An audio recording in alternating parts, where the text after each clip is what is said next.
Assalamualaikum warahmatullahi wabarakatuh. Berjumpa lagi dalam video pembelajaran praktikum algoritma dan pemrograman dalam pertemuan ketujuh di materi nested loop di bahasa C. Struktur pengulangan bersarang. Seperti yang sudah dibahas pada kelas teori bahwa perulangan bersarang atau nested loop atau bisa juga disebut perulangan bertingkat adalah sebuah perulangan yang berada atau terletak di dalam perulangan yang lain, atau dengan kata lain ada looping di dalam looping. Struktur perulangan bersarang itu dapat dituliskan menggunakan beberapa instruksi, baik itu instruksi for, while, maupun do while. Berikut merupakan contoh perulangan bersarang menggunakan instruksi for ya. Ini adalah strukturnya. Di sini bisa kita lihat bahwa ada for di dalam for. Nah, untuk yang pertama kita inisialisasikan dulu nilai awalnya, kondisi akhirnya bagaimana, kemudian increment dan decrementnya, baru setelah itu kita akan memulai untuk for yang di dalam atau inner loop. Jadi yang di luar ini namanya outer loop, yang di dalam adalah inner loop. Nah, di dalam inner loop ini kita juga inisialisasikan nilai awalnya bisa dengan variabel yang lain, dan kemudian kondisinya atau batas akhirnya nanti sampai apa, dan kemudian increment atau decrementnya. Baru mungkin nanti di sini kita bisa menuliskan statement-statement yang ada di inner loop. Atau kita juga sebelum di for inner loop ini kita juga bisa menambahkan statement, atau setelahnya pun kita bisa menambahkan statement. Nah, untuk yang while itu sendiri juga hampir mirip ya, di sini bisa terlihat dalam strukturnya itu ada while di dalam while ya. Dan di sini juga kita bisa lihat while yang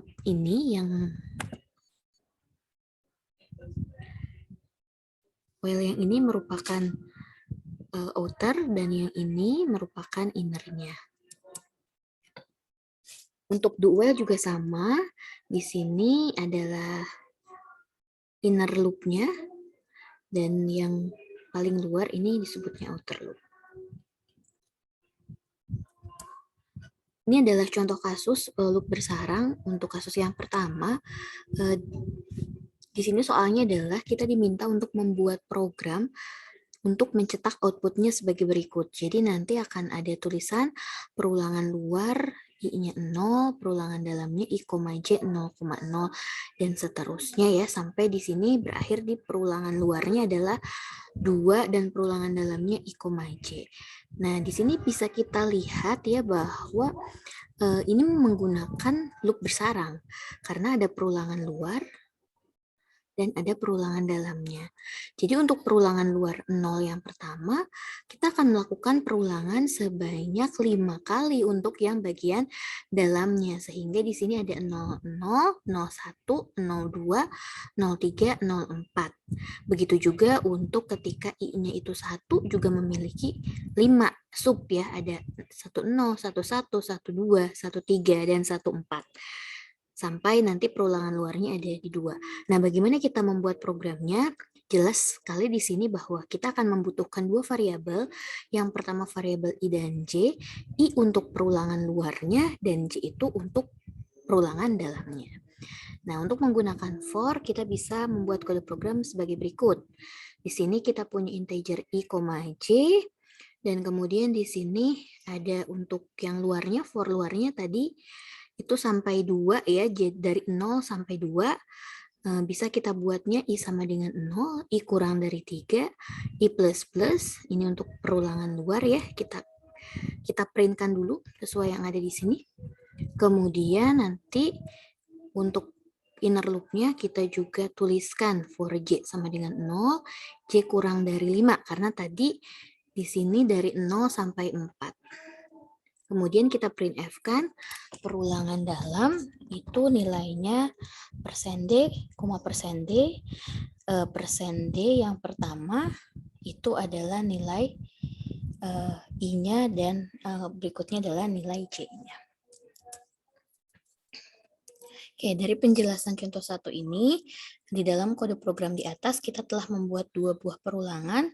Perulangan pertama sebanyak 3 kali atau perulangan luarnya, dan perulangan kedua sebanyak 5 kali. Setiap 1 kali perulangan pertama, itu akan ada 5 kali perulangan keduanya atau perulangan dalamnya. Sehingga kita bisa menentukan total iterasi seluruhnya adalah perulangan luar jumlahnya ada berapa dikali dengan perulangan dalam, yaitu 3 kali 5. Dengan hasilnya adalah 15 kali iterasi atau perputaran.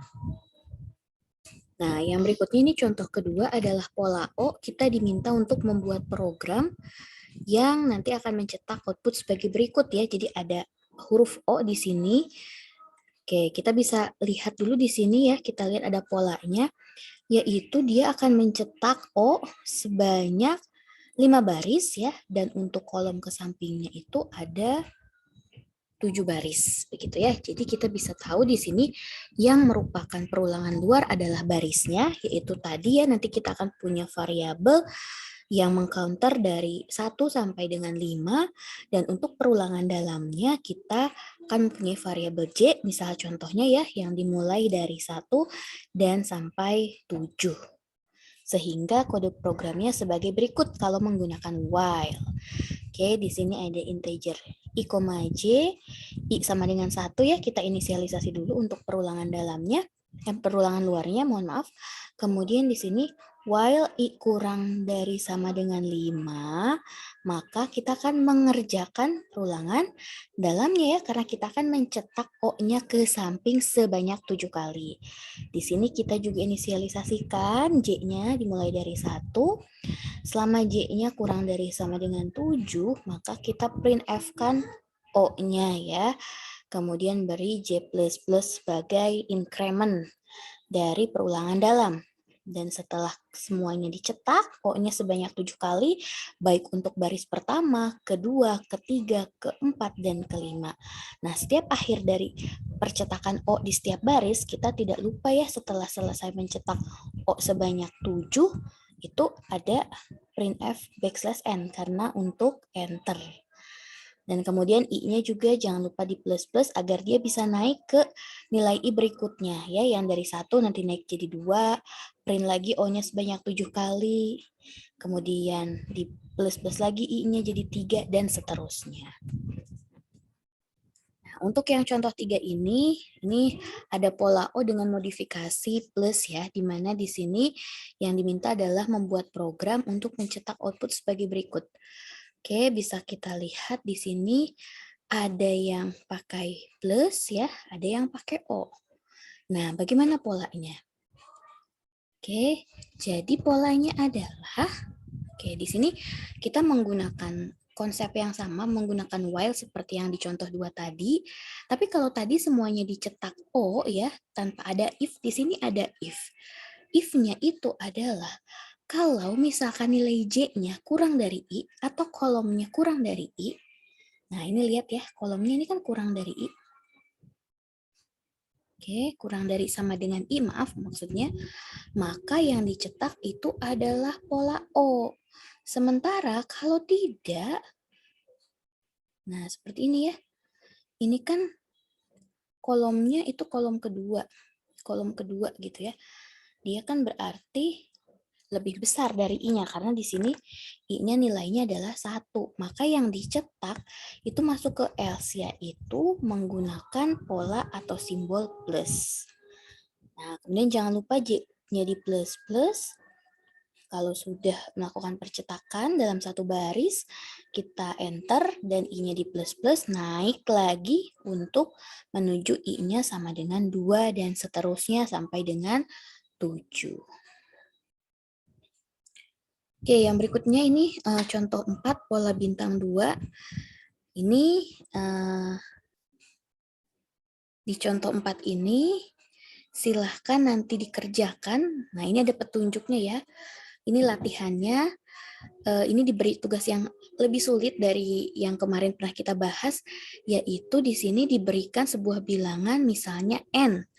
Nah, di sini cetak struktur segitiga yang rata kanan atau segitiganya digeser sehingga rata kanan yang terdiri dari N baris. Nah, misal kalau N-nya 5, hasilnya nanti seperti ini ya.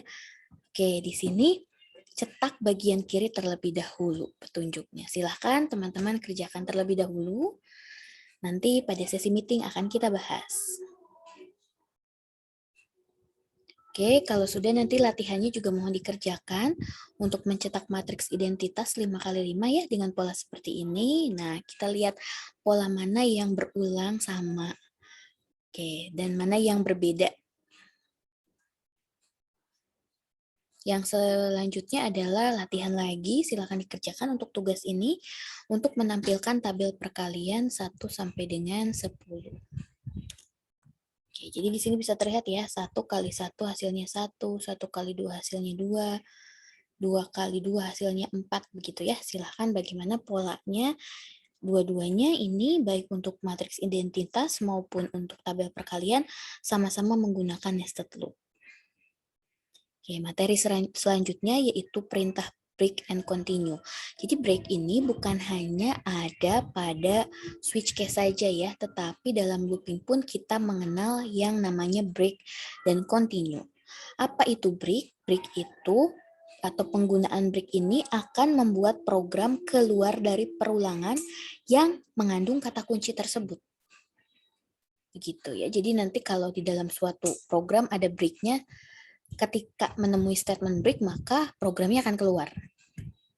Oke, dari perulangan ya tentu saja. Dan di sini kalau continue, penggunaan continue akan membuat program kembali ke baris awal perulangan, yaitu baris for atau while-nya gitu ya. Jadi ada proses skip-nya. Ini contoh soal program break. Ini contoh nama programnya adalah berhitung 1. Oke, kini setelah mahir dalam menggambar pola, kini Pak Dengklek ingin mengajar tentang berhitung. Di sini inputannya adalah 2 buah bilangan N dan M. Kemudian kita diminta untuk menuliskan bilangan dari 1 sampai dengan N. Namun ketika bilangan yang hendak ditulis adalah M, jangan cetak bilangan itu dan kemudian sudah jangan cetak bilangan apapun lagi, artinya keluar dari badan perulangan gitu ya. Dan di sini nanti silahkan cetak kata selesai. Oke, ini contohnya kalau masukannya berupa N-nya 10 dan M-nya 5, maka dia akan cetak 1, 2, 3, 4. Nah, karena tadi M-nya 5 ketemu dengan 5, dia tidak mencetak apapun lagi dan langsung mencetak kata selesai. Nah, bagaimana ini programnya? Ini bisa diselesaikan dengan looping yang nanti akan diberi perintah break ya, seperti ini. Ini misal kita menggunakan for ya teman-teman. Tadi masukannya nih persende adalah nilai N dan M-nya. Kemudian for integer I sama dengan 1. I kurang dari sama dengan N dan I plus plus. Nah kayak ini loopingnya ya. Karena tadi kan looping dari 1 sampai N. Tapi ada kondisi ya kekecualian di sini. Kalau misalkan nilai I-nya sama dengan nilai M-nya. M itu tadi ya bilangan di mana dia untuk berhenti, maka berilah break, artinya dia akan keluar dari badan perulangan dan langsung mencetak printf selesai. Oke, jadi di sini ketika breaknya ditemui, perulangan for akan diberhentikan secara paksa dan lanjut mengeksekusi perintah selanjutnya yaitu mencetak tulisan selesai. Untuk continue ini contoh programnya ya. Ini ada modifikasi soal dari Pak Dengklek tadi. Sama-sama masukannya berupa N dan M. Nah, namun di sini kita diminta juga ya menuliskan bilangan dari 1 sampai N. Namun ketika bilangan yang hendak ditulis adalah kelipatan dari M, maka jangan cetak bilangan itu. Artinya kita skip bilangan tersebut. Gitu ya, dan setelah selesai mencetak bilangan maka cetak selesai. Contohnya untuk N-nya 10, M-nya 2. Oke, di sini kan katanya adalah kelipatan ya. Berarti kalau kita menemukan angka yang kelipatan 2, kita men-skip angka itu dan kita mulai lagi ke awal perulangan. Nah, itu artinya continue ya. Kalau break kan sudah keluar semua gitu ya. Kalau ini dia masih bisa continue, bisa men-skip saja. Nah, maka kalau tadi diberikan N-nya 10 dan M-nya 2, yang tercetak adalah 1, 2 tidak tercetak karena kelipatan 2, lanjut ke 3, kemudian 4 tidak tercetak karena kelipatan 2, kemudian 5, 6 juga tidak tercetak karena kelipatan 2, kemudian 7, kemudian 8 tidak tercetak karena dia kelipatan 2, yang tercetak adalah 9, kemudian selesai. Nah, ini untuk contoh programnya ya. Tadi karena ada kata-kata kelipatan, seperti yang sudah pernah kita pelajari bahwa kalau kelipatan ya kita cek saja apakah suatu bilangan tersebut sisa hasil bagi dengan misalkan 2 tadi ya, bilangan 2-nya itu sama dengan 0 atau tidak. Modifikasinya hanya di sini teman-teman dari yang tadi, yaitu kalau I-nya persen M atau modulus dengan M sama dengan 0, maka dia akan skip ya, tidak melakukan percetakan apapun. Jadi di sini akan diberi sintaks continue, artinya dia tidak akan melakukan printf yang bawah, tapi langsung I-nya naik 1, gitu ya. Jadi 3, kalau tadi I-nya awalnya 2 gitu ya. Jadi dia ada ketemu yang kelipatan, dia langsung naik I-nya ke atas. Seperti itu sampai dengan selesai. Nah, di sini penjelasannya adalah ketika continue ditemui, eksekusi perintah di dalam for untuk I tersebut langsung dilewati atau di skip gitu ya bahasanya, dan lanjut ke bagian perubahan. Artinya untuk N10 dan M2, ketika nilai 2 dan continue ditemui, eksekusi akan dilewati langsung ke bagian perubahan I++, alias di sini perulangannya dilanjutkan pada I sama dengan 3. Nah, ini teman-teman untuk latihan berikutnya, yaitu misal diberikan sebuah bilangan bulat N, kemudian teman-teman diminta untuk menuliskan N bilangan prima pertama. Nah, contoh kalau N-nya itu 5, berarti teman-teman akan mendapatkan 5 bilangan prima pertama, yaitu 2, 3, 5, 7, dan 11. Silakan dikerjakan teman-teman untuk latihan ini 1, 2, 3 dan dikumpulkan di dalam box assignment yang sudah disediakan. Oke, sekian untuk pertemuan 7 dalam materi nested loop ini. Terima kasih, sampai berjumpa di video berikutnya. Wassalamualaikum warahmatullahi wabarakatuh.